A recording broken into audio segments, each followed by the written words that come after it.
Allô? Est-ce que ça marche? Oui, bon, très bien. Donc bonjour Jacqueline. D'abord un grand merci d'avoir accepté de venir à l'Escale du Livre cette année. C'est vraiment un grand honneur que vous nous faites et on va avoir beaucoup de plaisir à pouvoir dialoguer avec vous. Est-ce que vous puissiez nous raconter un petit peu toutes les belles rencontres que vous avez faites avec beaucoup d'artistes du 19e, pardon, pas du 19e, mais du 20e siècle, dont certains sont nés au 19e, mais bon. Et aussi, donc, vous allez pouvoir nous raconter comment vous avez collaboré avec ces artistes. Nous, on a la chance de pouvoir vous rencontrer à vous aujourd'hui. Vous avez été donc illustratrice, auteure aussi. Vous avez écrit des autobiographies. Vous avez été journaliste reporter. Vous avez aussi été cartonnière pour les tapisseries d'Aubusson. Vous avez créé des expositions, donc toute une vie extrêmement riche et très intéressante. Et la première question que j'aimerais vous poser, c'est de toutes ces belles rencontres, quelle est celle qui vous a le plus marqué? Ça, c'est difficile, hein, la réponse. C'est difficile parce que tous étaient des gens tellement importants pour moi et merveilleux que je peux pas. Enfin, peut-être quand même Prévert. Parce que les Prévert, ça a été une famille pour moi. Puis quand même Matisse aussi, qui a été extrêmement sévère, mais avec juste raison. Il m'a tout appris. Même les fautes d'orthographe, il corrigeait. Il m'a offert mon premier dico, dans lequel il était d'ailleurs. Il m'a fait remarquer qu'il était dedans. Bon, très fier. Il me l'a dédicacé, magnifique. Bon, tout ça, ça a été très enrichissant. La rencontre avec Picasso aussi, parce que comme j'allais à Valoris pour surveiller la cuisson des panneaux de la chapelle de Vence, il y avait Pablo, là, en short, qui travaillait beaucoup la céramique à cette époque. Et comme Matisse ne voulait pas qu'on lui téléphone parce qu'il n'aimait pas le téléphone, je prenais le car circulaire depuis Vence jusqu'à Valoris. Et il y avait Picasso qui me disait « Descends pas, c'est pété » du car, du fameux car circulaire qui repartait. Ou alors il me disait bah, « Tu descends, tu viens voir les céramiques et puis tu viens manger un morceau chez moi ». Alors, ça a été aussi une amitié très importante et c'était un bonhomme formidable qui ne me ratait pas non plus, hein, parce qu'il m'a dit un jour ah, « Tu travailles avec le patron là ?» Ben, je dis « Oui, je travaille, le soir, je travaille pour moi. » Ah bon, ben oublie pas, hein, l'œil, c'est une boule. Hein. Il faut faire tourner l'œil, hein, c'est quelque chose dans le corps là important, ça tourne, c'est une boule. Ben, des trucs comme ça, enfin, c'était toujours des réflexions que j'emmagasinais et qui m'enrichissaient parce que tout ça, je ne savais pas. J'étais complètement ignare là-dedans et ils m'ont tout appris, tous ces bons hommes. Très bien. Et donc, avec le recul, de qui vous vous sentez le plus proche aujourd'hui? Ben, quand même les poètes. Si on peut appeler, parce que Jacques avait horreur qu'on l'appelle poète, il ne voulait pas. Alors c'était quand même Éluard et Prévert. Moi, ça a été mes deux grands poètes qui m'ont aidé au départ et ça a été très important pour moi, très important. Et puis je garde une tendresse, un peu comme d'ailleurs de revenir à Bordeaux, ce qui me touche beaucoup. Parce que la première qui s'est intéressée à mon boulot, ça a été Denise Escarpite, qui m'avait téléphoné à Paris en disant « Est-ce que vous viendriez à Bordeaux ?» Je ne la connaissais pas. Ah ben, j'ai dit « Je serais très touchée ». Et c'est la première qui m'a invitée avec des conférences, des causeries en université, en tout ça. Et je suis très émue de me retrouver là parce que c'est pour moi un souvenir affectif très fort. Très bien. Alors, on va commencer peut-être par Matisse, même si ce n'est pas lui que vous avez rencontré en premier, mais c'est quand même grâce à lui que vous avez pu justement mettre en fermentation, disons, vos talents d'illustratrice un petit peu. Et donc, comment est-ce que vous l'avez rencontré à Matisse et quelle est la version que vous allez nous donner aujourd'hui? Parce que dans L'Ine et les autres, là, au début, vous dites qu'à chaque fois, vous donnez une version différente. Oui, moi, je l'ai pas relu, L'inné des autres. Comme je suis pas loin encore de La vie en crobard, j'ai pas relu L'inné des autres, je devrais, parce que c'est vrai que je me rappelle plus de certains trucs que j'ai. Mais enfin, c'est la même vie, donc je dois pas raconter des choses trop différentes.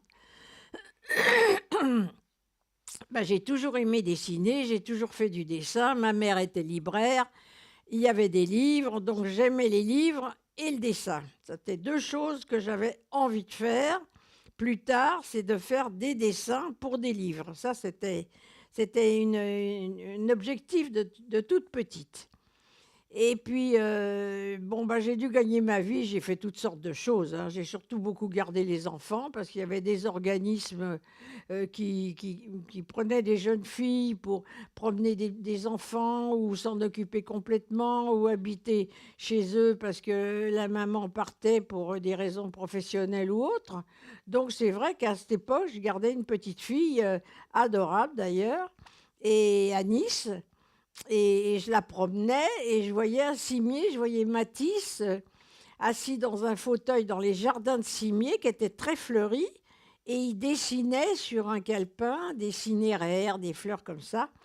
Et j'avais une envie folle d'aller lui montrer mes dessins, lui demander si il pensait que ça valait la peine que j'essaye de travailler le dessin, si j'arriverais un jour à quelque chose. Je voulais des conseils. Mais j'ai pas osé. Je me suis dit: «Je vais pas le déranger, il travaille ce monsieur».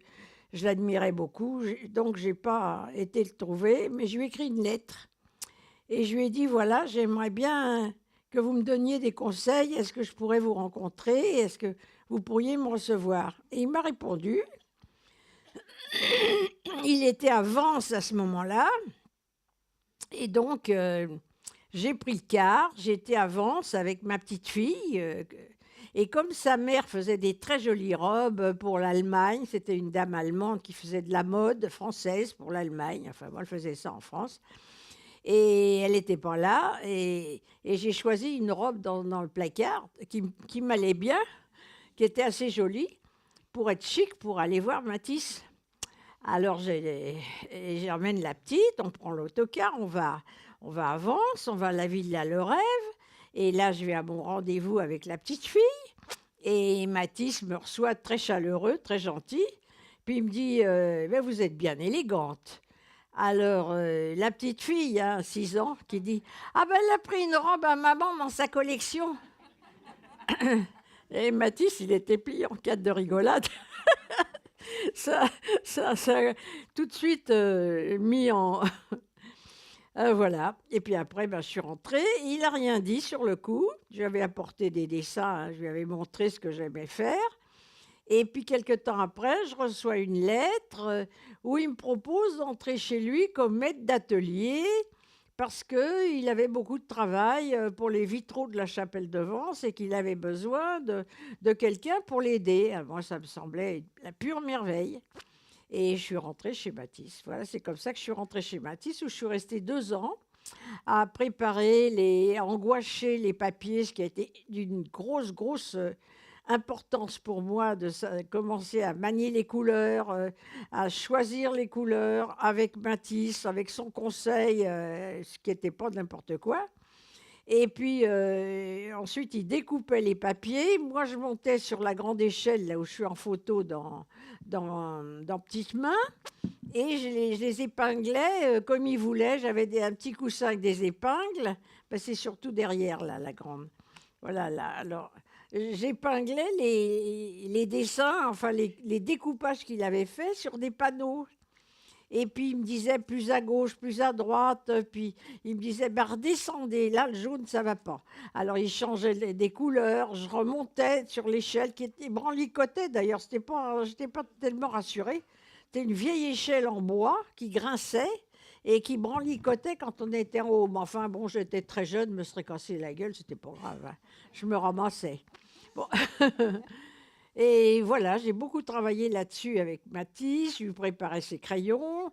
Le matin, il y avait une scène déjà un petit peu qui me faisait penser à la messe, parce qu'il fallait lui porter une cuvette d'eau chaude. Il vivait au lit, hein, presque, avec une table de travail devant son lit, parce qu'il pouvait très peu se lever, il était très, très fatigué, il avait subi une grosse opération des intestins et donc il fallait qu'il reste presque allongé toute la journée, il se levait 1 heure ou 2 par jour, grand maximum, et encore souvent la nuit, quand tout le monde dormait.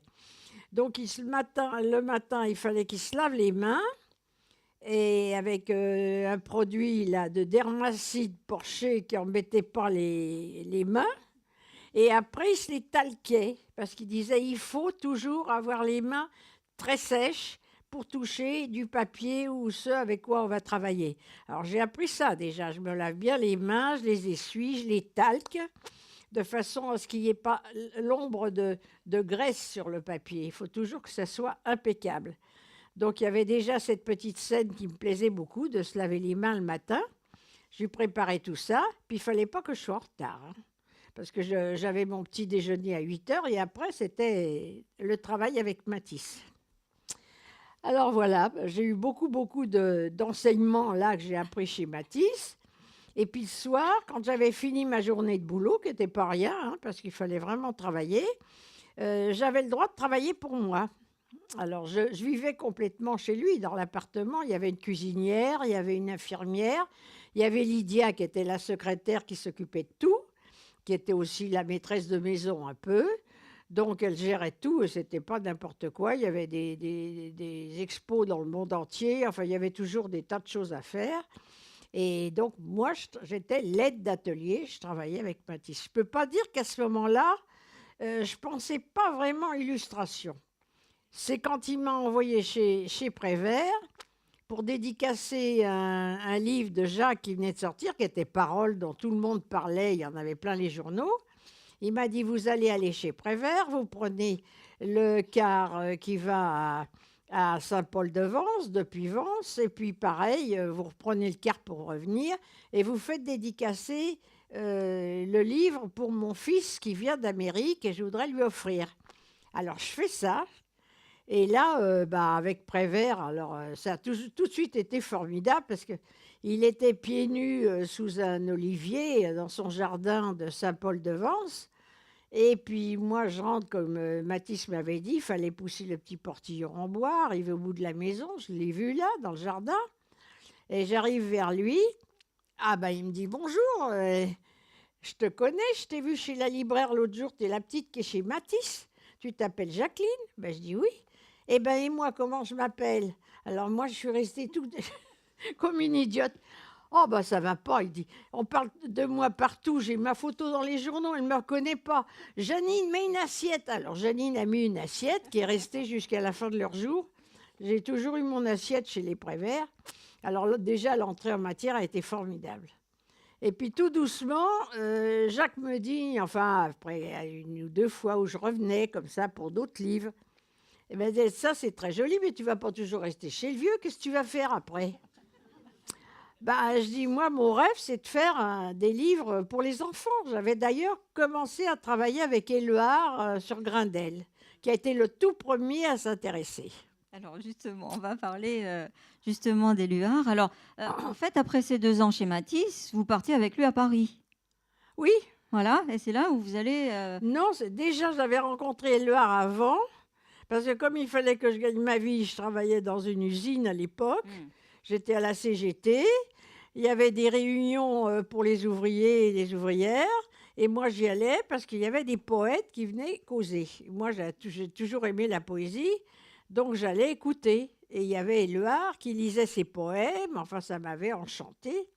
Et qui faisait des dédicaces les samedis à la Maison de la Pensée française. Il y a Prévert qui a, disons, trouvé moyen de mettre la pensée en maison. Bon, ça, Jacques, il n'en ratait pas une. C'était assez drôle. Et puis, donc, j'étais à une dédicace une fois avec un très beau livre qui s'appelait Digne de vivre, je me rappelle toujours, d'une collègue ouvrière qui avait acheté ça pour l'anniversaire de mariage avec son mari. Et il fallait que je le fasse dédicacer parce qu'elle avait les enfants, elle ne pouvait pas venir, etc. Alors, je fais la queue, puis quand j'arrive devant Éluard, que j'admirais passionnément, et il me regarde avec des grands yeux bleus, il était très beau, Paul. Puis, d'un air amusé comme ça, il me dit « Et vous, vous appelez comment ?» Je dis « Jacqueline Nuel. » Alors il écrit, ah mais non, mais je dis c'est pas pour moi, je sors le petit papier qui était. Je dis c'est pour une amie, voilà, c'est son nom. Ben, il me dit je vois pas le problème, vous avez qu'à acheter un autre livre.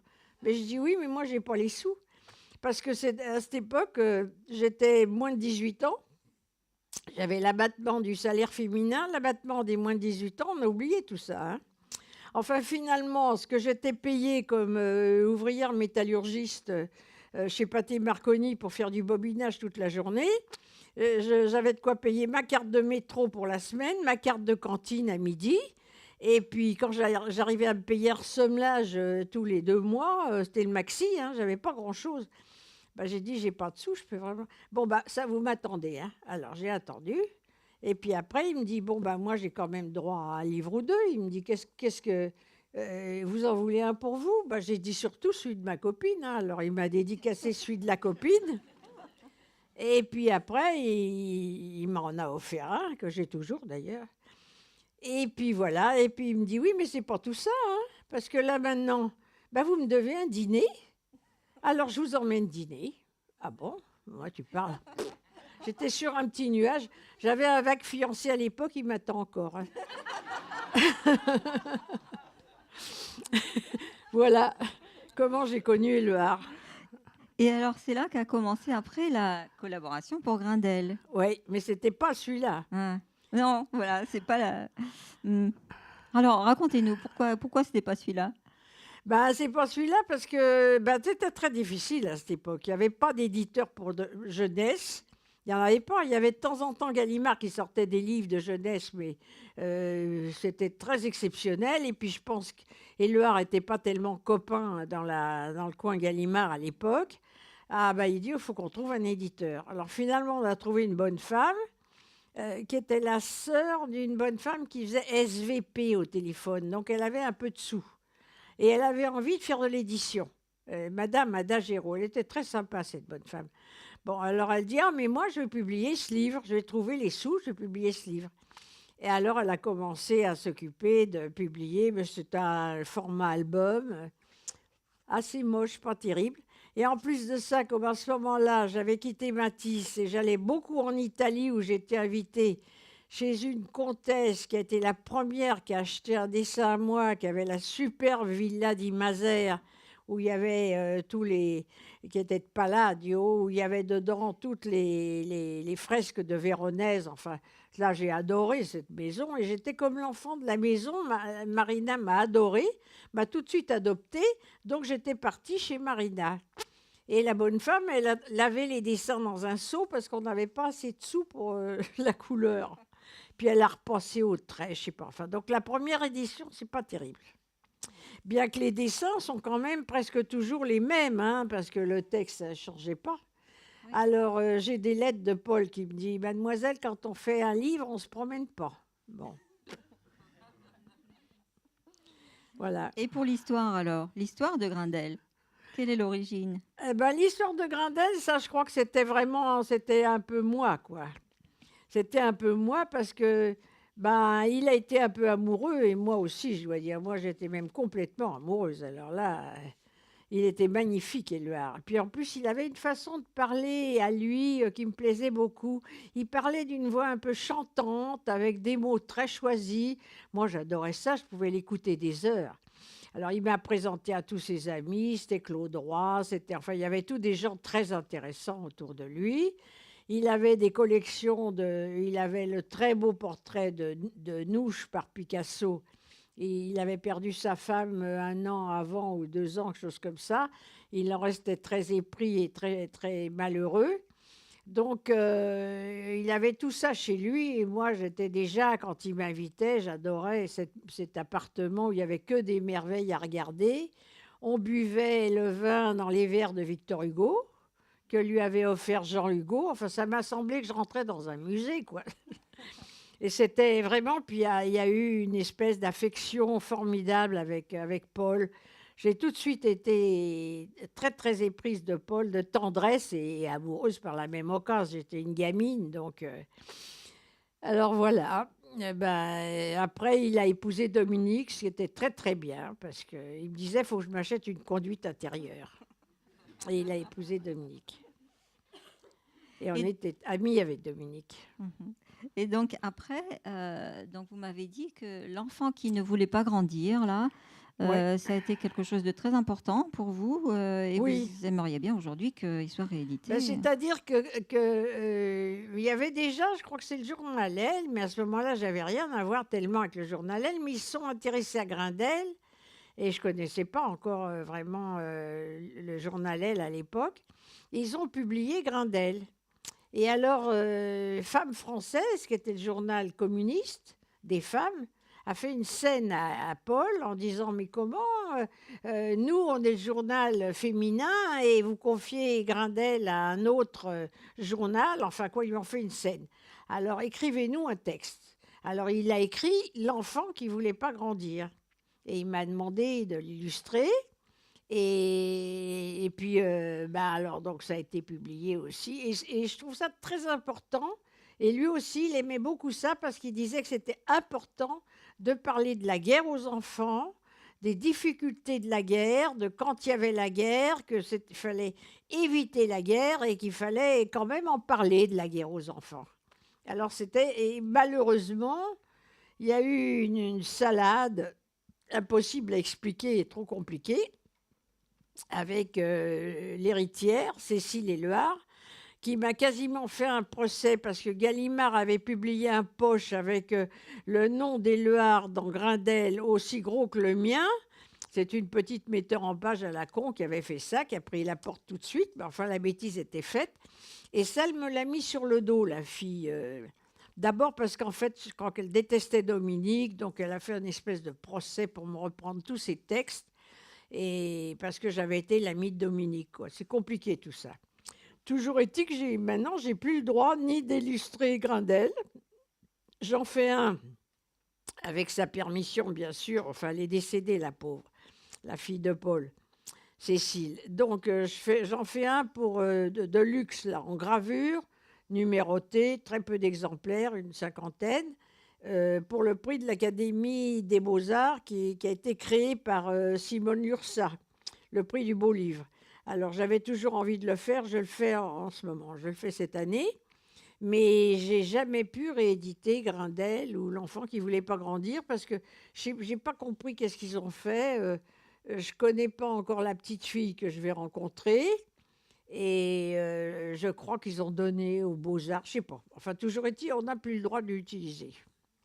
Voilà, c'est ce qui est très très dommage parce que c'est un texte très important pour les Très petits, très je beau trouve texte, que oui, effectivement, que j'ai relu hier soir et on qui est le trouve vraiment plus. très touchant Oui, c'est très et qui ferait dommage. beaucoup de bien aujourd'hui dans Oui, l'époque troublée que l'on bah, vit. comme il y a toujours la guerre quelque part, c'est pas mal de leur Absolument. en parler aux enfants. Alors Jacqueline, on va revenir un petit peu sur Prévert, Ouais, donc, puisque c'est les 40 ans de la disparition de ouais. Prévert. Vous nous avez raconté tout à l'heure comment vous l'avez rencontré, un petit peu à la suite d'une anecdote donc de livraison un petit peu manquée, etc. Et comment a commencé vraiment votre première collaboration avec lui alors? Bah, C'était à il propos m'a de, dit, je vais t'écrire un livre. c'était à propos de l'Opéra de la Lune. Voilà. Et alors, ça a été l'Opéra de la Lune. Alors, d'abord, l'opéra, il y avait sa fille, elle dansait tout le temps, elle voulait être rat de l'opéra. Bon, elle n'a pas été la pauvre, mais enfin bon, il voulait. Et il aimait l'opéra C'était Minette. parce que ça avait un toit vert. Il aimait l'opéra de Paris-Jacques. Il trouvait ça très, très beau. Alors, donc, l'opéra.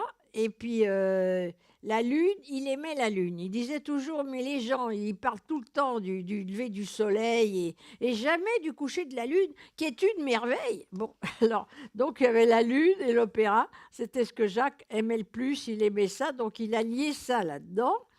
Et il a commencé à m'écrire un texte. Ce qui n'était pas évident parce qu'en même temps, il faisait Les Enfants du Paradis. Donc ça lui faisait beaucoup, beaucoup de boulot. Et moi, chez Matisse, je n'avais pas beaucoup de temps libre. Donc on a mis à peu près 3 ans à faire ce livre. Je venais avec des projets que j'avais faits. Suivant les projets, il changeait le texte. Enfin, l'Opéra de la Lune, c'est un des livres qui a été fait le plus, auteur-illustrateur, le plus imbriqué. Hein. Jamais j'ai travaillé autant avec un auteur que pour l'Opéra de la Lune. Pourtant, Tistou, j'ai beaucoup travaillé avec Druon. Il est parti d'une idée que je lui ai racontée, tout ça. Mais Ça n'a pas été comme l'Opéra de la Lune. L'Opéra de la Lune, il a changé même des phrases suivant les dessins que j'apportais au cours de la construction du livre. Enfin, il l'a fait avec amour, Jacques, vraiment. Il y a une très belle, un très beau triptyque à l'intérieur Ah ouais? de l'Opéra de la Lune, là. Et justement, vous en avez parlé de cette illustration avec lui. Comment elle s'est passée, celle-là? Alors, il y a celle-ci, puis la suite. J'ai pas pu Ben, je lui prendre le apportais triptyque. et Donc, il changeait des phrases du texte suivant ce que je lui apportais pour comme dessin. correspondre au dessin. Ça a été fait très, très ensemble. Et ça me touchait beaucoup. Entre autres, je me rappelle que j'avais dessiné, il y avait les vagues de la mer, là, et il y avait, j'avais fait comme des petits moutons. Oh, mais il dit, c'est une bonne idée, les blancs moutons des vagues. Et ça, il l'a mis parce que j'avais mis les moutons. Voilà. Alors, il me disait, mais ce que tu veux, ce que tu penses, et puis moi, je m'adapterai. Donc, c'est vraiment, je dis, un livre qu'on a fait très ensemble. C'est très rare. Hein. Ça, Vous verrez, dans la littérature de jeunesse, c'est très rare qu'il y ait un livre aussi imbriqué, auteur-illustrateur. D'accord. Alors après, il y en a eu d'autres. Hein, et donc ça, c'est toujours l'Opéra de la Lune. Et puis après, il y en a eu d'autres. Donc Non, ça, c'est... après les autres, alors là, Jacques ne voulait pas, je ne sais pas pourquoi, il ne voulait pas qu'on illustre ses livres pour les enfants. C'est après son décès, Janine, qui avait plein de demandes des écoles et des enseignants pour tous les contes, y compris par le premier dont on avait fait un géant chez Gallimard, qui était magnifique parce que pour les petits, c'était épatant. C'était en sortant de l'école. Et ça, elle m'a dit, écoute, je crois quand même qu'il faut que, puisque Jacques n'est plus là, moi, je vais en prendre la décision parce que les enfants ont trop envie d'avoir ces textes-là et les écoles, mais je veux que tu sois l'illustratrice. Alors, je te confie, comme Jacques aimait beaucoup ce que tu fais, je te confie l'illustration de Jacques. Donc, tous les livres, en grande partie, les premiers, maintenant, je crois que Gallimard prend un petit peu de temps en temps des autres illustrateurs, puis enfin, c'est un peu normal. Mais à cette époque-là, tous les Prévert, j'en ai hérité avec bonheur et j'ai pu faire voilà, des tas de dessins autour des textes de Jacques. Donc effectivement, ils sont beaucoup réédités aujourd'hui. Et notamment, donc là, vous en trouverez sur le stand de Gallimard. Donc plusieurs formats, plusieurs types d'illustrations, etc. Ça, c'était plutôt les anciennes versions. Donc là, vous les reconnaissez sans doute. Et puis, on va passer donc maintenant à un autre métier que vous avez eu, donc qui est aussi auteur. Vous êtes aussi auteur, et notamment le Noël de Follette. Alors, il y en a eu d'autres, il y a eu Louloute aussi, etc. Alors, qui c'était Follette? Follette, j'ai travaillé dans une ferme quand j'étais jeune, c'était la guerre. Et comme j'étais au couvent, la bonne sœur m'a dit, la supérieure m'a dit, ma petite fille, il y a une ferme que vous connaissez l'été pendant qu'on fait les colonies de vacances. Et ils ont demandé si vous vouliez pas servir un petit peu de vachère pendant un an à la ferme. Alors moi, je tombais des nues, hein, mais enfin, elle me disait, ça vous permettra de manger, parce qu'on crevait de faim à Paris. Hein. C'est vrai qu'on ne bouffait rien du tout, même dans le couvent, les pauvres, elles n'y arrivaient pas. Alors j'étais vachère. Et il y a eu Follette. Parce que je dis à la fermière, elle me dit, bah toi, ton travail, tu vas t'occuper des bêtes. Tu vas emmener, j'avais une trentaine de bêtes à cornes à emmener au pré depuis le matin, après avoir monté des seaux d'eau du puits. Il n'y avait pas d'électricité, il n'y avait pas de gaz, il n'y avait rien. On faisait la cuisine dans des marmites accrochées dans la cheminée avec un feu en dessous. Enfin, c'était très, très rudimentaire. Ça ne me gênait pas, moi, tellement. Bon, mais alors, je partais avec mes bêtes et j'avais une chienne, Follette. Et je dis, elle me donne un casse-croûte, la bonne femme.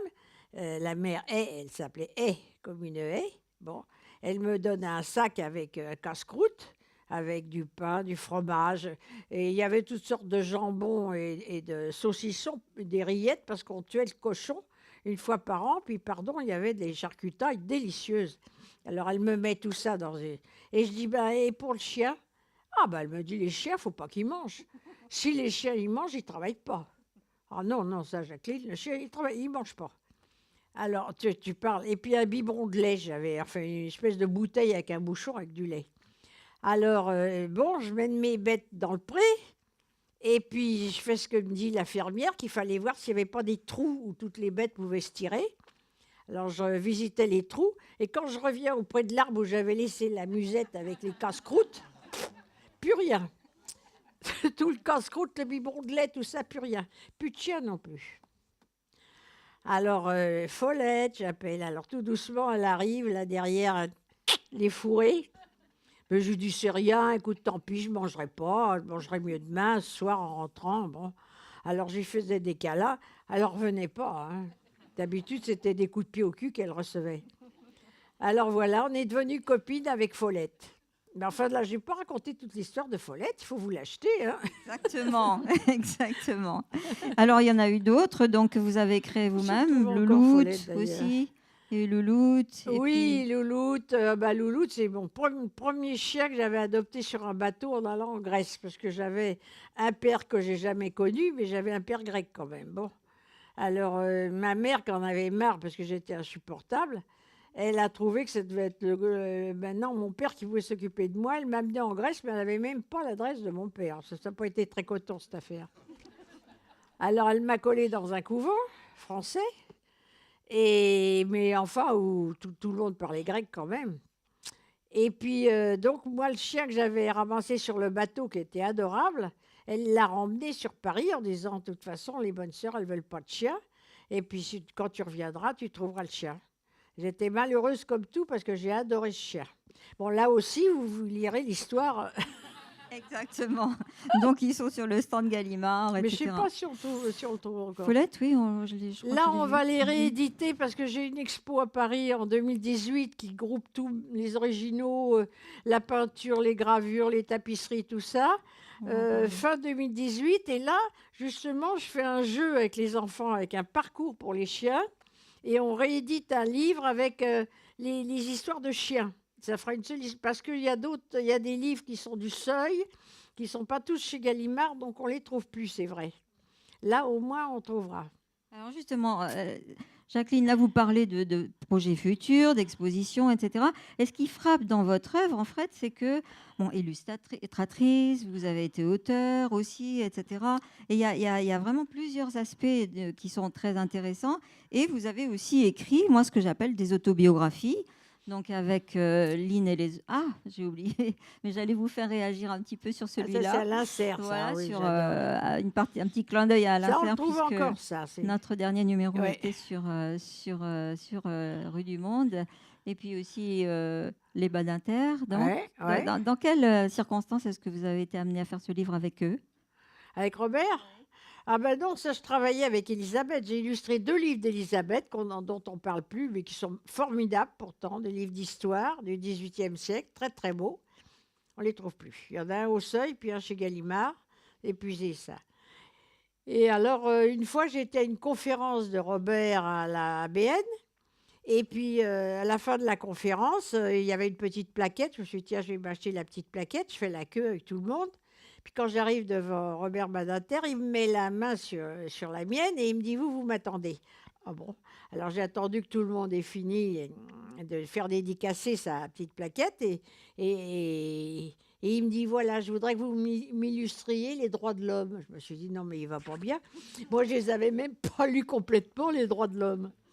Et ah bon, je fais. Mais il me dit, oui, vous ferez ça très bien. Allez-y au travail. Bon. Allez, le fêter. J'ai fait les droits de l'homme et je suis très contente de les avoir faits. Alors, en plus de ça, il y a une petite équipe de théâtre de la vallée du Rhône qui est tombée complètement fou de ce livre. Et ils ont fait un spectacle dont je me suis beaucoup occupée avec une petite architecte des Lumières qui a fait j'ai fait des découpages, il y a des trucs qui tournent et il y a des projections de couleurs. Et ce qui fait que pour les enfants, les petits, c'est quand même intéressant.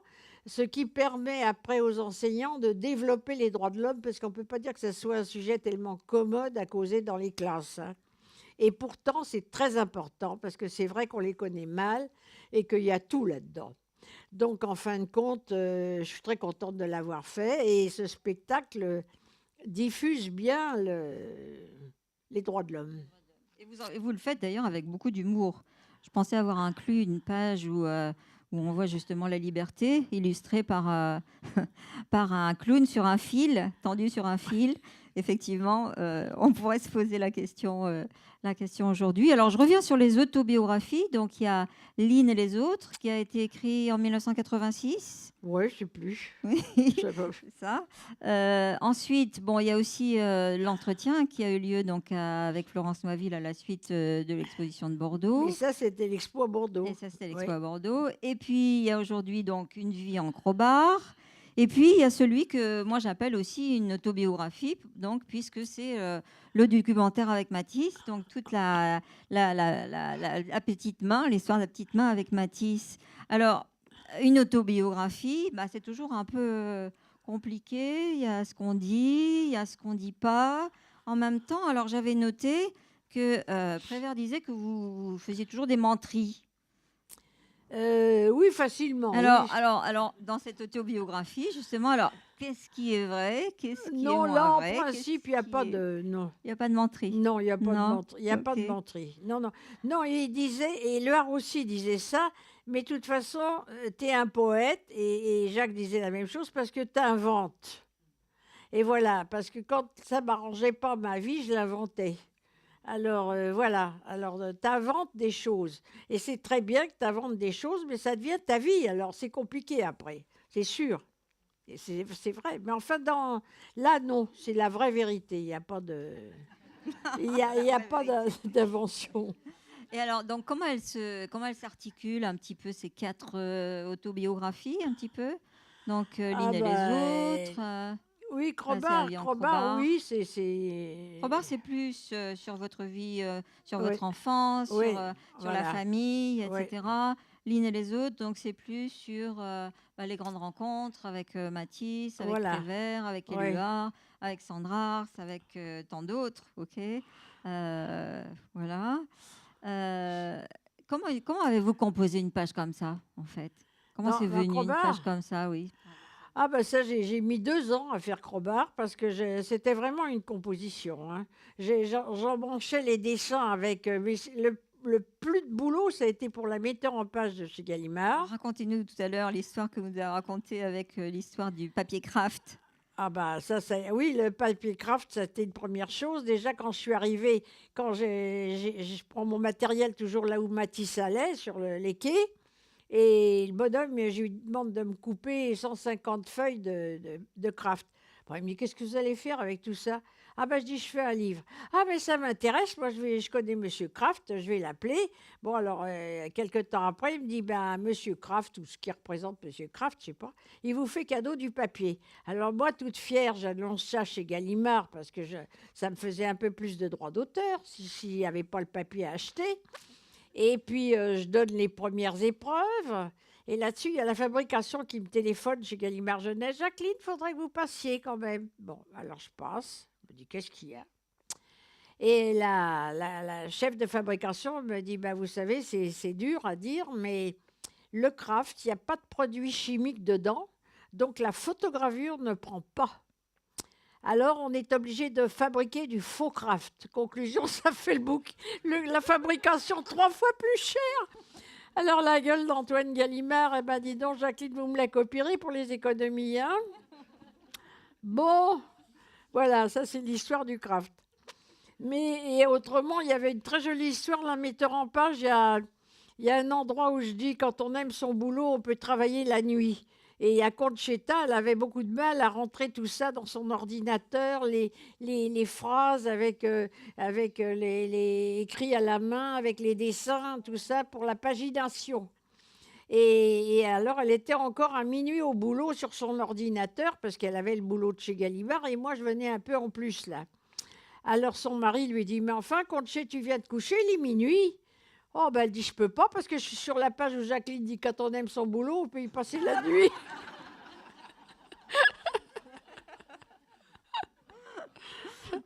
Oui, en effet, effectivement, travailler, Ah ouais? ça revient beaucoup, hein, ça revient beaucoup. Donc, alors, vous avez donc écrit ces autobiographies, et comment est-ce qu'elles se complètent pour vous? Pourquoi avez-vous repris certaines choses, etc. Donc, pour les développer davantage, par exemple là, Petite main chez Matisse. Pourquoi c'est une sorte de documentaire artistique en même temps que sur Matisse, en même temps qu'une autobiographie pour vous, finalement. Oui, mais j'avais envie de raconter certains trucs. Je trouvais déjà quand chaque fois que je passe devant le musée d'Orsay et que je pense que j'ai pris le train là quand j'étais petite avec ma tante avec des petits gants blancs, avec des petits corsets parce que ma grand-mère était corsetière à Paris et je trouve que quand même on avait des petits corsets boutonnés avec les culottes boutonnées sur les corsets, on pissait dedans à tous les coups parce que on était trop petites, alors ma sœur et moi, défaire les boutons des culottes, il n'y avait rien à foutre. À tous les coups, tu pissais dans la culotte. Alors, tout ça, je trouvais qu'il fallait le raconter parce c'était tellement ravissant, compliqué et tout. Il y avait des trucs très jolis de la grand-mère corsetière boulevard de la Madeleine. C'était une des plus grandes corsetières de Paris. Elle corsetait polaire et tout ça. Et c'est les premiers trucs, ça, je ne l'ai pas raconté, où il y avait une dame qui peignait des petites scènes coquines sur des bandes de satin chez la grand-mère corsetière. Je ne sais pas si je raconte. Et ça me plaisait beaucoup. En fait, c'était des petits satyres qui couraient après des petites jeunes filles toutes nues dans les bois. Et c'est sur du satin, je trouvais ça ravissant avec des petits pinceaux. Et en fait, c'était pour coudre dans les bandes entre les baleines, des corsets, pour les cocottes de l'époque. Et moi, je regardais ça de mon petit lit à roulettes, là, et ça me plaisait énormément. C'était un peu le premier contact que j'ai eu avec l'art. Les bandes peintes des corsets. Je ne sais pas si ça, je l'ai raconté, je ne me rappelle plus. Mais je crois que si, quand Vous y même. faites allusion, Oui, oui, je tout crois. à C'est fait. pour ça que je voulais parler de la l'une et les petite autres. enfance. Oui, tout à fait, oui. Donc, illustratrice, auteure, autobiographe, et vous avez aussi été journaliste et reporter, donc pour le journal Elle. Racontez-nous là l'histoire. Ça, Comment ça s'est c'est passé. un peu Prévert. Je lui disais, tu sais, Jacques, après l'Opéra de la Lune, où d'ailleurs, je n'ai pas gagné de sous, faut pas croire, mais tout ça, ça rapporte pas. C'est très difficile comme métier. Et ça continue à l'être, parce qu'en fait, les droits d'auteur sont très, très justes pour les illustrateurs. Il y a souvent l'auteur, il y a la fabrication. C'est des livres qui coûtent cher à faire. Donc, les illustrateurs, c'est jamais un métier bien gras. Alors, j'y arrivais pas du tout, moi. Et puis, je faisais tout. Je gardais des enfants, j'ai même fait des ménages, enfin. Alors, Jacques a dit, il faudrait que tu rentres au journal Elle. Je vais accepter une invitation. Alors, il accepte une invitation chez Hélène Lazareff. Il refusait toujours tout, hein. Il arrive avec Janine et moi. Et c'était d'ailleurs assez rigolo parce qu'il y avait une ravissante petite bonne qui passait les plats pour le déjeuner. Et il se tourne vers elle et il dit, mais qu'est-ce que vous faites là? Vous pourriez faire du cinéma, jolie comme vous êtes. Ça jette un froid, la maîtresse de maison, hein. Déjà, ça c'était Jacques. Alors, Hélène Lazareff se tourne vers Janine Prévert. Elle dit, mais il est toujours comme ça? Ah oui, dit Janine, il est toujours comme ça. Ça, c'est pour ça d'ailleurs qu'il n'accepte pas les invitations. Bon, voilà. Enfin, finalement, quelque temps après, elle me demande de faire une double page qui a eu du succès. Et du coup, elle m'a demandé de rentrer complètement au journal Elle. Alors, je suis rentrée au journal où j'étais chargée des pages enfants. Il fallait que je trouve des idées chaque semaine et j'allais aux conférences et ça m'amusait beaucoup. Des petites histoires, je racontais avec des images. Enfin, j'ai fait beaucoup de choses. Et puis un beau jour, je vois la télé qu'on avait à la rédaction. On avait une seule télé couleur. À l'époque, il y en avait très peu. Je ne sais pas s'il était couleur. Enfin, la télé. Je crois qu'elle était couleur d'ailleurs. Et il y avait les Kennedy, qui étaient beaux comme des Jésus. Et je dis à Hélène, écoute, il faudrait faire un reportage en couleur, 4-6 pages pour le voyage pour les enfants qui sont restés à la Maison Blanche. Ah, elle me dit, quelle bonne idée, dépêche-toi, parce que là, toujours le coup de la nuit, parce que match, ils vont vite avec les photos. Alors, tu comprends, si on veut concourir, il faut que tu travailles nuit et jour à me donner les documents. Ce que j'ai fait, Je me suis servi des photos, j'ai essayé d'en avoir le plus possible pour faire le voyage des Kennedy à Paris. C'est paru dans Elle. Et là, Hélène Nazareff reçoit une lettre du président des États-Unis. Tu parles, elle se sentait plus, celle-là. Bon.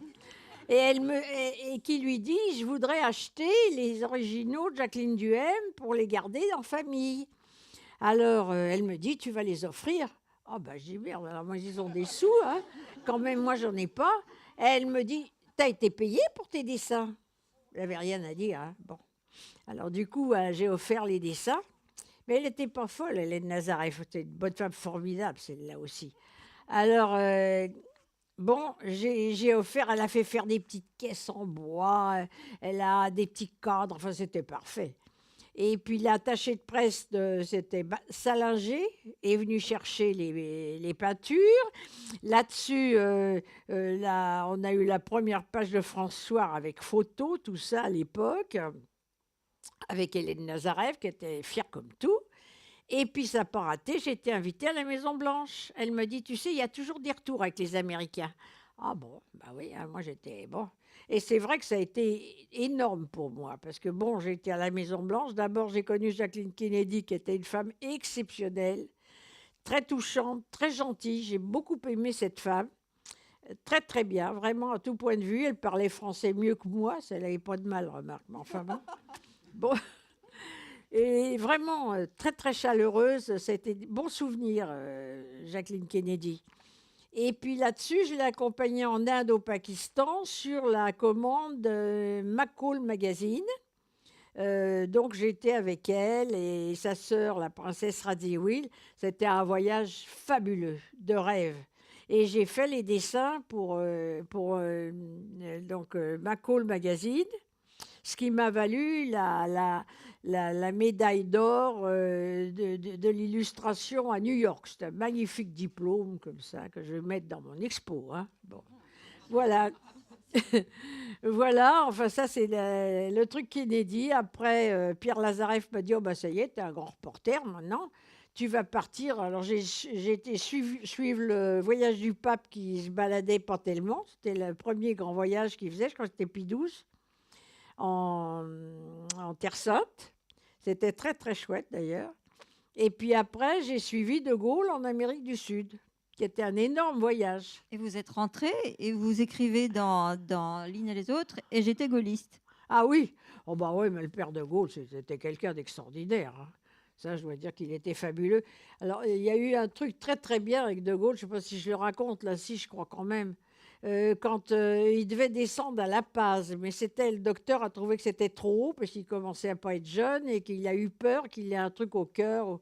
Alors du coup, on est descendu dans une petite ville de province à Cochabamba. Mais ils n'étaient pas tellement prévenus, les mecs. Alors, ils étaient comme des fous à l'aéroport. Moi, j'étais dans l'avion avec les journalistes. On ne dormait jamais parce que nous, on avait un avion militaire du GLAM. On devait partir avant la Caravelle où était le général parce qu'il allait 3 fois plus vite. Donc, on partait après les soirées. À peine les soirées finies, on n'avait pas le temps d'aller dormir. On reprenait notre avion militaire et pour arriver avant l'arrivée du général, pour être là, parce que les journalistes, il fallait qu'ils aient l'arrivée du général. Donc, on était là avant l'arrivée du général, avec l'air un peu râpé, parce que c'était le lendemain, je crois, d'une superbe réception au Pérou, je ne sais plus où. Enfin, il y avait eu un truc, c'était magnifique. Hein, c'était vraiment très magnifique. On se baladait partout avec la vaisselle de l'Élysée, l'argenterie de l'Élysée. Enfin, c'était somptueux, parce que De Gaulle, attention. Hein, bon. Et alors là, quand on est arrivé, dans ce petit trou perdu, il y avait, c'était là, ils étaient affolés. Et alors, il y avait les paysans du coin, avec le costume traditionnel, avec les oreilles en tricot, là, c'était très, très joli. Ils avaient fait un arc de triomphe pour faire passer De Gaulle dessous, en tapisserie, sur lequel ils avaient cousu de la vaisselle. Toute la vaisselle en étain qu'ils produisaient dans le coin. Alors, des casseroles, des assiettes, des cuillères, tout ça. Et c'était un espèce... Alors, il y avait des bonshommes qui tenaient les bâtons avec tout l'arc de triomphe et la voiture de Gaulle prête à passer dessous. Et quand on est arrivé avec la voiture était trop grande pour l'Arc de Triomphe. Alors, tout le protocole était embêté, ne savait pas quoi faire, faisait ranger les bonnes... Ah non, dit De Gaulle, laissez-les tranquilles. Il est descendu de la voiture, il dit, j'irai à pied. C'était très émouvant. Il est passé à pied, ce vieux monsieur fatigué, sous l'Arc de Triomphe, en leur disant bonjour à tout le monde. Il était ravi avec tous les arcs de triomphe jusqu'au village comme ça. C'était formidable. J'ai trouvé ça très très bien parce que tout le monde n'était pas capable de faire ça. C'était vraiment très bien ce qu'il a fait. Ça, c'était un truc, mais il en a fait plein des comme ça. Alors, Jacqueline, reporter, et il y a un aspect de votre œuvre qui est aussi très très intéressant, c'est toutes les tapisseries. Alors, racontez-nous celle-ci. Ben oui, c'est-à-dire qu'à la mort de Pierre Lazareff et Hélène Lazareff qui a eu un Alzheimer, moi j'étais très très bouleversée. Et j'avais rencontré chez une fausse tante que j'avais, qui était une vieille amie de ma mère, Don Robert, qui était un bénédictin, qui faisait des tapisseries qui me plaisaient beaucoup, avec des oiseaux, des fleurs. C'est magnifique, les Don Robert. Et il était là, et il dédicaçait des livres, d'ailleurs, qu'il avait fait, des catalogues, dans cette galerie. Et il me dit, il voit ce que je fais, il me dit, Jacqueline, vous devriez faire des tapisseries. J'ai dit, non, mais ça va pas. Moi, je fais des petits machins comme ça, regardez vos grandes... Mais il me dit quoi? Mais il dit, moi, je faisais que des petites images religieuses. Et Don Robert, l'URSA m'a dit, Don Robert, mettez-vous à la tapisserie. Et c'est un vrai bonheur. Il dit, j'ai l'impression que je rentre dans mon travail, je suis heureux comme tout. Alors finalement, comme j'avais perdu les Lazareff, j'avais plein de chagrin et je voulais quitter le journal parce que toute l'équipe changeait, ça me disait plus rien d'y rester. J'ai choisi ce qui s'appelle la clause de choix qu'il y a après des événements pareils, où j'avais droit à un peu de sous. Et comme ça, j'ai pu aller travailler la tapisserie à Aubusson, beaucoup avec Don Robert d'ailleurs, et puis avec Tourlière, enfin, qui était un type merveilleux aussi. J'ai eu beaucoup de chance et j'ai travaillé la tapisserie pendant 2-3 ans pour apprendre à faire les cartons, ce que c'était que le tissage. Après, je suis rentrée sur Paris, j'avais un atelier de la ville. Et j'ai eu un stagiaire pendant 2 ans où j'ai travaillé avec lui. J'ai vu directement, exactement le travail de la chaîne, du monde. C'est un énorme métier. Hein. C'est tout à fait différent. Et donc celle-ci, aujourd'hui, vous savez où elle est? Ah bah oui, celle-là, elle est en Londres. Elle s'appelle Les 5 continents. C'est une banque anglaise. Alors ça, je pense que je vais me la faire prêter. Et il y en a une très grande à Paris qui est chez AXA, à la banque AXA aussi. C'était toutes des grandes banques qui achetaient ça vaut très cher, qui achetaient ces trucs-là. Donc il faut que je me fasse prêter. J'ai les cartons, moi, encore. Alors, il y a celle-ci aussi que je trouve très belle. Oui, ça c'est une moyenne, Mais enfin là aussi j'ai le carton. Moi j'en ai fait qui sont commerciales, donc celle-là je viens d'en vendre une d'ailleurs. J'en avais 2 de celle-là, j'en ai vendu une. Et qui va me payer le livre de gravure pour le prix du beau livre. Parce qu'à chaque fois, il faut calculer. Les artistes, c'est ça, on n'a jamais tellement de sous. Hein. Mais ça fait rien, c'est pas grave ça. Du moment qu'on arrive à bouffer et à survivre, c'est le principal. Et celle-ci aussi? Ça, c'est Asturias. Alors, je voulais vous amener des livres d'Asturias parce qu'il m'en reste, puis j'avais pas la place pour les emporter. Parce que c'est l'homme qui avait tout d'Asturias. C'est un texte extraordinaire sur la non-propriété. Mais malheureusement, il y a un boulot de chien pour les enseignants pour faire passer ça aux jeunes. C'est un livre qui est assez fantastique, mais avec la littérature d'Asturias, qui est quand même très sud-américaine, c'est très compliqué. Mais c'est vraiment un très beau livre sur la non-propriété. C'est-à-dire que ça ne sert à rien d'être propriétaire d'un voilier qui se promène sur la mer et qui est magnifique. Il était beaucoup plus agréable de le regarder passer puis de profiter du voilier que d'en être le propriétaire et de se taper tous les frais que ça coûte. C'est un peu ça, le résumé. Hein. C'est pas comme ça le livre, mais enfin, c'est le résumé. Et donc ensuite, vous avez aussi été vous avez créé des expositions. Et donc là, il y en a une qui a bien marché en 2016. Et Oui. vous en préparez une autre. Alors justement, vous nous en parlez un petit peu. Est-ce que vous pouvez nous dire quand est-ce qu'elle aura lieu, à quel endroit, et quelle est derrière l'intention que vous avez, en sachant qu'il y en a une qui tourne en ce moment aussi? J'en ai une, mais alors ça, c'est des reproductions en caisse sur tous les livres. Tous les livres que je loue pour 1 mois ou 2 mois, enfin voilà, c'est des caisses, mais ça c'est pour suspendre dans les maisons de la culture, des choses comme ça. Parce que c'est quand même assez embarrassant, il faut avoir l'espace. Mais ce que je prépare, c'est une rétrospective, disons, de tout. Illustration, peinture, j'ai aussi pas mal d'huile. J'en ai en Amérique, j'en ai en Angleterre, en Allemagne. On est en train de les faire rentrer, surtout d'avoir les documents pour faire le catalogue, parce qu'il n'y en a pas dans le dernier. Il n'y en avait pas des peintures. Et puis alors, les tapisseries, avec les cartons de tapisserie et les originaux de livres, ça fait pas mal de choses. C'est au musée-librairie de Forney, qui est une très belle bibliothèque qui remonte au XIe siècle, enfin un musée très très beau, qui est derrière la mairie de Paris, dans le 3e arrondissement. Ça sera là et c'est le dernier trimestre 2018. Très bien. Alors maintenant, j'ai quelques questions avant de laisser la parole aussi pour qu'on vous pose des questions. J'ai quelques questions sur votre style. Donc, Matisse vous disait travailler, travailler, travailler. Mais en fait, qu'est-ce qu'il voulait dire par ça? Bah, c'est-à-dire que la plupart des illustrateurs, et c'est valable pour maintenant aussi, ils ne savent pas dessiner. Ils dessinent très mal. Il faut d'abord travailler le dessin. Le dessin, c'est un métier en soi. C'est vraiment du boulot. Quand vous regardez des grands graveurs de l'époque, même du 19e, c'est des gens qui savaient dessiner. Il faut déjà savoir dessiner un nu parfaitement, avec les ombres portées. C'est ça le dessin. Il faut apprendre à dessiner. Moi, j'ai commencé chez Matisse avec des casseroles, des passoires. Il fallait les faire tourner, ce qui s'appelle, c'est-à-dire vraiment tenir compte du volume, de l'ombre portée, de tout ça, ça compte.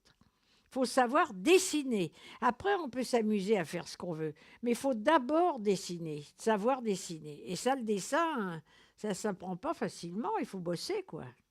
Et donc, c'est ça que vous avez le plus appris de lui? Ah bah sûrement, oui. Oui. Enfin, après, j'ai continué quand même. Ouais.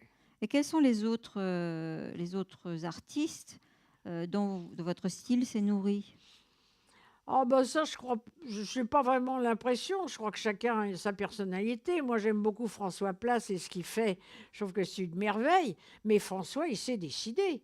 Et c'est un grand, grand dessinateur. C'est sûr, si on va rechercher, même dans le passé, des grands dessinateurs, des grands graveurs, ils savaient dessiner.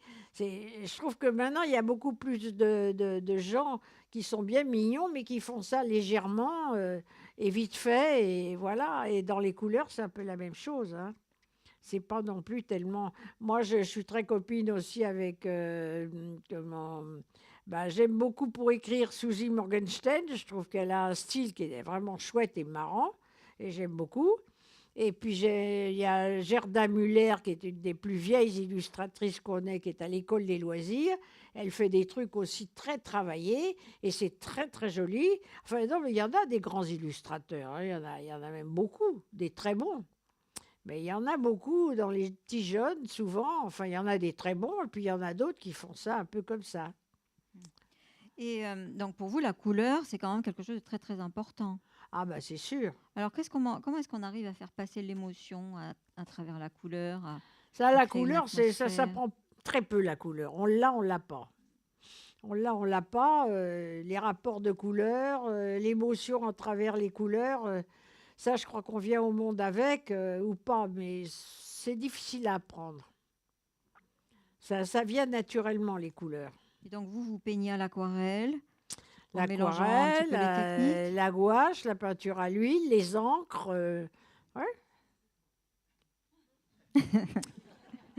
Et si vous regardez donc toute votre œuvre d'illustratrice, est-ce que vous voyez une sorte d'évolution des grandes phases un petit peu dans votre style? C'est pas toujours pareil. Par exemple, Tissou les pouces verts, j'avais pas de couleur. Et c'est tout fait à la plume qu'on trouve plus d'ailleurs, qui sont des plumes allemandes qui s'appellent les Brandauer, et très très fines, mais par contre ça ressemble à de la gravure, sauf que la technique n'est pas du tout la même. Mais Tissou les pouces verts, le vrai, la première édition, c'est des dessins à la plume extrêmement fins, extrêmement fins. Alors là, il n'y a pas de couleur. Mais quand il n'y a pas de couleur, il faut aussi tenir compte des gris, des noirs, des hachés, de tout ce qu'on peut travailler avec la plume pour faire ressortir une valeur qui n'est pas de la couleur, mais qui est une valeur quand même. Et est-ce que la rencontre avec Picasso a été déterminante un petit peu dans l'évolution de votre style? Oh ben sûrement. Bah lui, il était vraiment porté sur le boulot aussi. Il était très rigolo. C'était rigolo, on se marrait. J'ai eu des fous rires avec Pablo. Mais quand même, une fois, il m'a dit, tu travailles avec le vieux? Il avait un de ses surnoms, Matisse. Ben, j'ai dit, oui, bien sûr, je travaille le soir. Ah, il me dit, oublie pas, hein, l'œil, c'est une boule. Hein, c'est une boule. Et puis, tu sais, c'est une boule très importante dans le corps humain. Hein, alors, il faut que tu le fasses tourner, l'œil, tout le temps. Alors, c'était vraiment ça. C'est vrai que j'avais pas fait d'anatomie, mais normalement, quand on fait du dessin, quand on fait les beaux-arts, on fait de l'anatomie. Alors ça, on apprend que l'œil, c'est une boule, évidemment. De même, les muscles et tout ça, ça se dessine. Il faut tenir compte de ça quand on dessine. Du squelette, des muscles. Et donc voilà. après, vous en avez tenu compte? Ouais. Bon, je pense qu'on a déjà abordé pas mal de sujets. Maintenant, peut-être que vous-même, vous avez des questions à poser à Jacqueline Duhem. Donc, on va peut-être pouvoir faire passer un micro. Voilà, il y a un micro qui peut se promener. Oui, merci pour tout ce que vous nous avez raconté. Là, c'est vraiment passionnant. La question, c'est quand un livre est réédité, la couverture change. Est-ce que l'intérieur change aussi? Attends, j'ai pas bien compris. Quand un livre est réédité, est-ce que la couverture change? Est-ce que le contenu change aussi? Généralement, non, mais enfin, ça arrive. Je dois dire qu'à Gallimard, ils ont fait ça à toutes les sauces. Hein. Moi, je ne suis pas toujours d'accord, mais je n'ai pas tellement le droit de dire quoi que ce soit parce que c'est la mode actuelle. Ils trouvent que ça se vend mieux ou que c'est quand même des commerçants. Il ne faut pas oublier. Donc, il faut toujours qu'ils tiennent compte de la demande. Mais moi, je ne suis pas ravie. Je n'aime pas toujours les rééditions.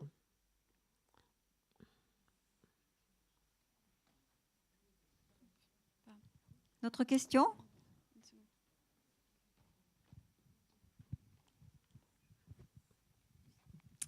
Bonjour madame, je suis vraiment très très heureuse de vous voir et de vous entendre. Moi j'anime des ateliers philosophiques à Bordeaux pour les enfants et votre œuvre est vraiment une source d'histoires magnifiques, que ce soit Tissou les pouces verts ou Madame du Châtelet. Et même s'ils ne sont pas réédités, j'espère qu'ils le seront, on peut quand même trouver sur Internet d'occasion, par exemple Grindel ou L'enfant qui ne voulait pas grandir. Alors, pour les enfants, c'est vraiment magnifique de réfléchir dessus, comme vous disiez, sur des thèmes difficiles mais très, très importants. Alors, je voulais vous dire, la semaine prochaine, on fait un atelier autour de L'enfant qui ne voulait pas grandir, dans le petit jardin qui est sur la place, voilà, à Sainte-Croix. Et merci beaucoup d'être venu nous voir. Donc, un atelier sur L'enfant qui ne voulait pas grandir. Oui, mais je pense qu'un jour, il sera réédité, peut-être pas avec mes dessins, avec d'autres. Le principal, c'est qu'il soit réédité. Parce que c'est pas possible, un texte pareil, que ça disparaisse, parce qu'il y a un choix au-dedans des poèmes d'Éluard. Je ne sais pas ce qui s'est passé. La fille de Paul était très opposée à moi, parce que je crois qu'il y avait une espèce de jalouseté quelque part, et elle a détesté Dominique. Et en partie, Dominique avait choisi des extraits de l'œuvre de Paul, parce que le texte était très court. Donc ça a été en partie Dominique. Elle le savait bien et ça l'a rendu furax. Une autre question? Il n'y a pas d'autres questions?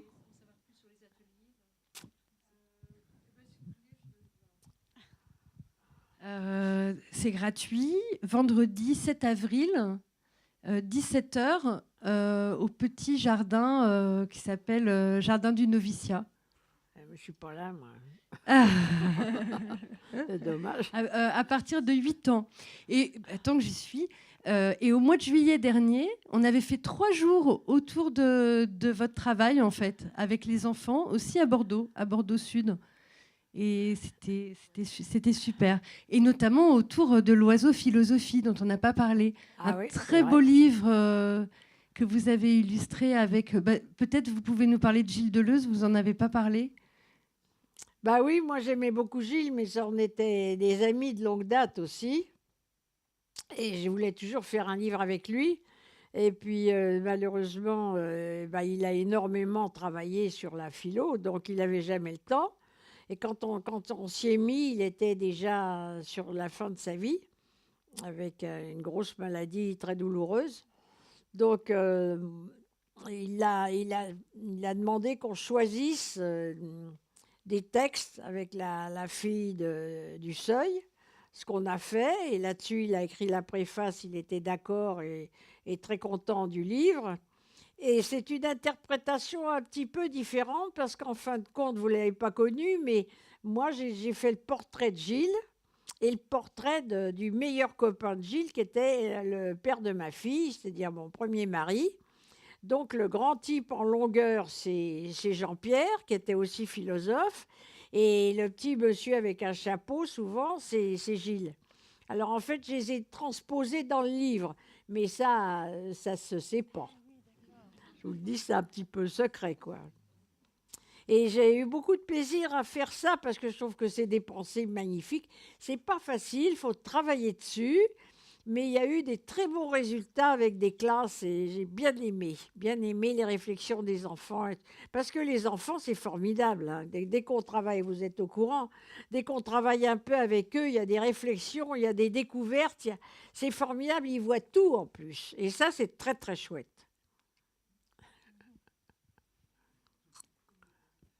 D'autres questions?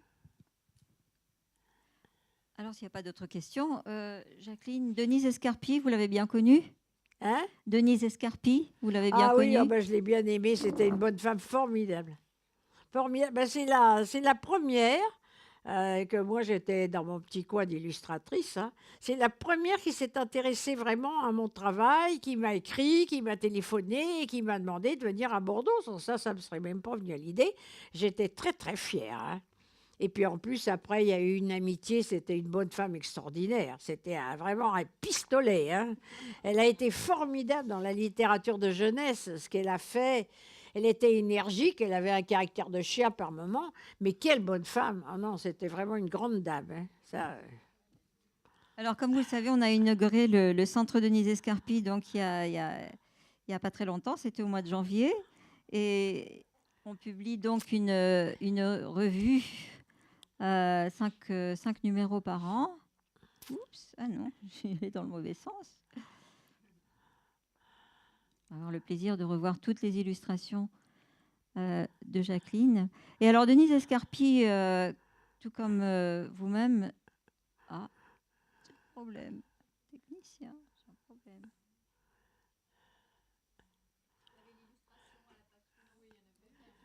Non, mais là, je peux plus... Non. Je ne sais pas pourquoi je ne peux plus revenir. En fait, c'était l'autre. Je voulais... Bon, on va recommencer.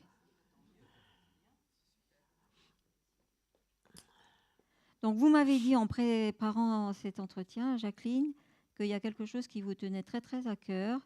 Et c'était le fait que la littérature de jeunesse, en fait, il n'y a pas de frontière entre la littérature pour adultes, pour vous, et la littérature pour enfants. Il y a de bons textes, c'est tout? Ah oui, non, moi je trouve que... Ah, c'était là. Ah.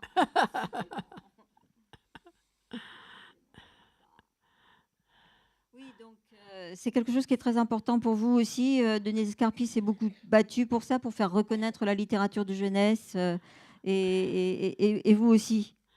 Oui, ben, je suis très difficile pour les textes, hein, parce que j'aurais pu accepter des trucs bien payés, mais qui ne me plaisaient pas. Ça, je ne l'ai jamais fait. Et pourtant, c'est pas que j'avais pas besoin de sous, mais je l'aurais jamais fait.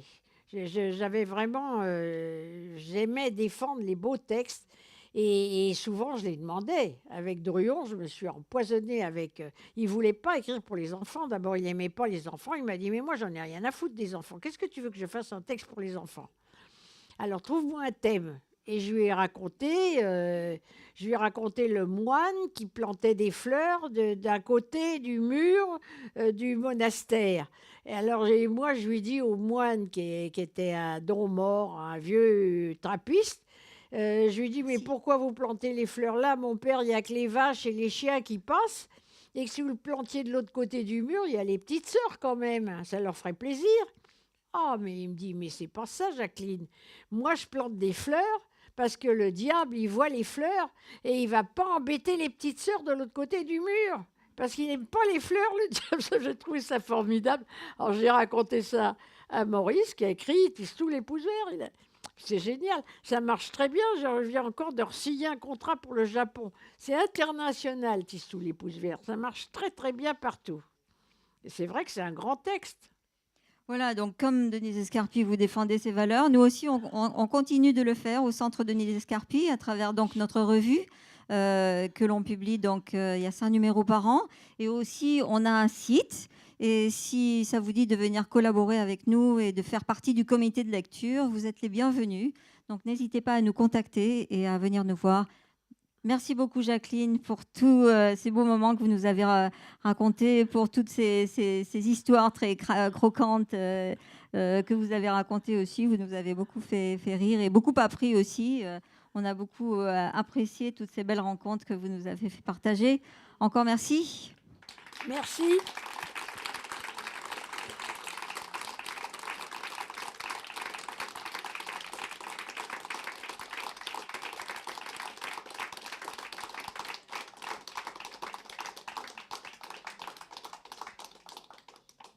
Il y aura donc maintenant une séance de dédicace à partir de 16h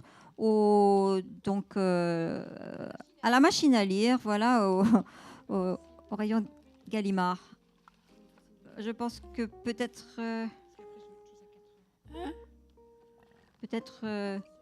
là, ouais, c'est uniquement là-bas, oui, parce que là, on doit céder la place, l'espace, donc désolée.